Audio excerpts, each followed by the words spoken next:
Bapak, Ibu, dan saudara-saudara sebangsa dan setanah air yang saya hormati, kita merasakan semuanya dampak dari pandemi COVID-19 yang dirasakan oleh masyarakat luas, baik itu pengusaha, pegawai, pekerja pabrik, supir taksi, supir bus, supir truk, kernet, pengemudi ojek, petugas parkir, para pengrajin, pedagang kecil, pelaku usaha mikro, dan masih banyak lagi.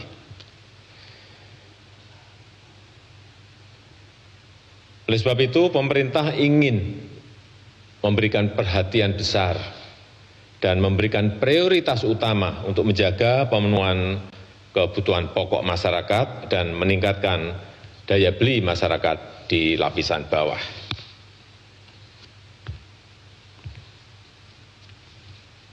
Pada tanggal 31 Maret yang lalu, saya telah menyampaikan kebijakan mengenai penerima manfaat dari program Keluarga Harapan yang diberikan kepada 10 juta keluarga penerima. Jumlahnya, total anggarannya adalah 37,4 triliun rupiah. Kemudian yang berkaitan dengan kartu sembako diberikan kepada 20 juta penerima. Per orang diberikan 200.000 per bulannya dan totalnya adalah 43,6 triliun rupiah. Kemudian kartu prakerja yang sudah saya sampaikan yang lalu juga 5,6 juta orang, insentif pasca pelatihan sebesar 600.000 rupiah selama 4 bulan.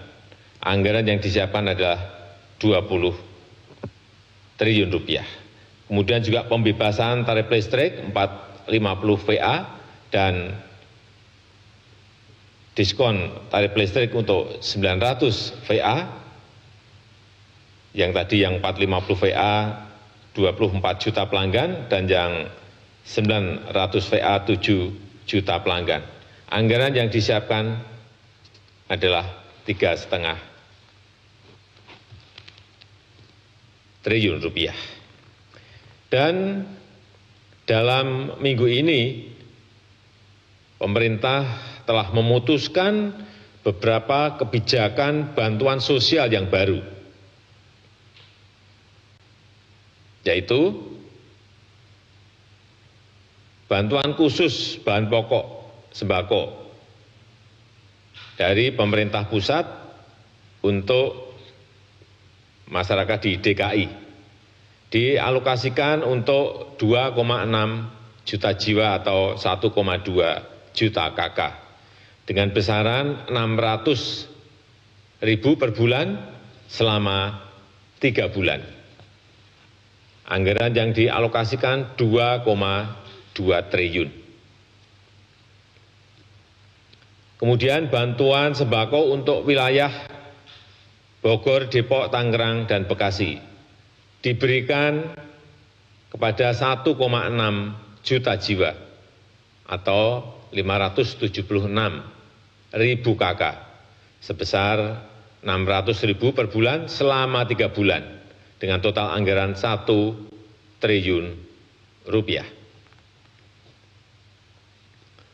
Untuk masyarakat di luar Jabodetabek akan diberikan bantuan sosial tunai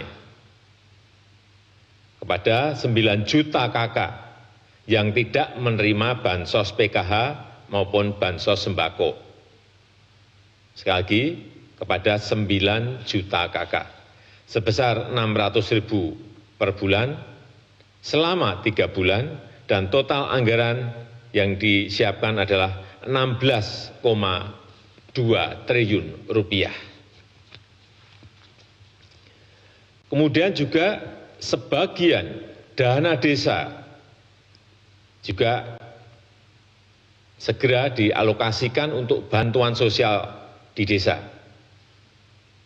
Diberikan kepada kurang lebih 10 juta keluarga penerima dengan besaran 600.000 per bulan selama 3 bulan dan total anggaran yang disiapkan adalah 21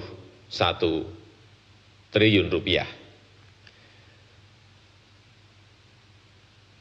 Sejalan dengan hal tersebut juga kita akan memperkuat program padat karya tunai di kementerian-kementerian yang total anggarannya adalah 16,9 triliun rupiah. Ini nanti ada di Kementerian Desa dengan program padat karya tunai desa. Ini targetnya adalah 59.000 tenaga kerja.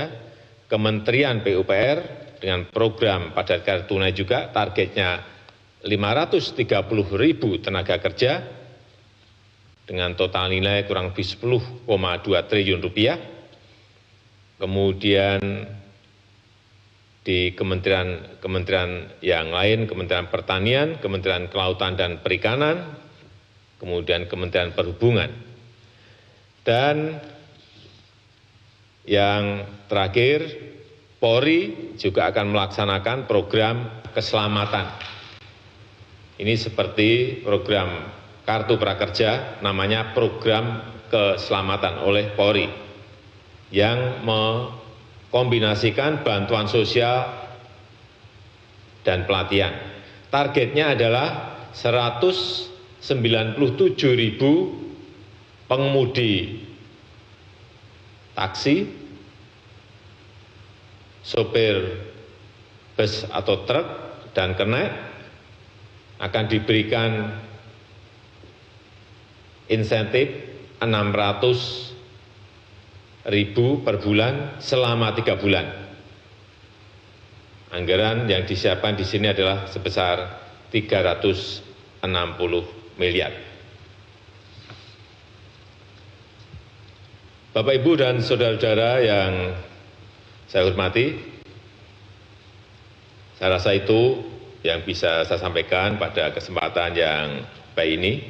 Pemerintah akan terus berupaya untuk menyisir lagi anggaran-anggaran yang tersedia untuk menambah lagi bantuan sosial, memperluas peluang kerja bagi masyarakat di lapisan bawah untuk program padat karya. Kita harus sadar bahwa tantangan yang kita hadapi tidak mudah, kita harus hadapi bersama-sama. Saya mengajak para pengusaha untuk berusaha keras mempertahankan para pekerjanya, dan saya mengajak semua pihak untuk peduli kepada masyarakat yang kurang mampu.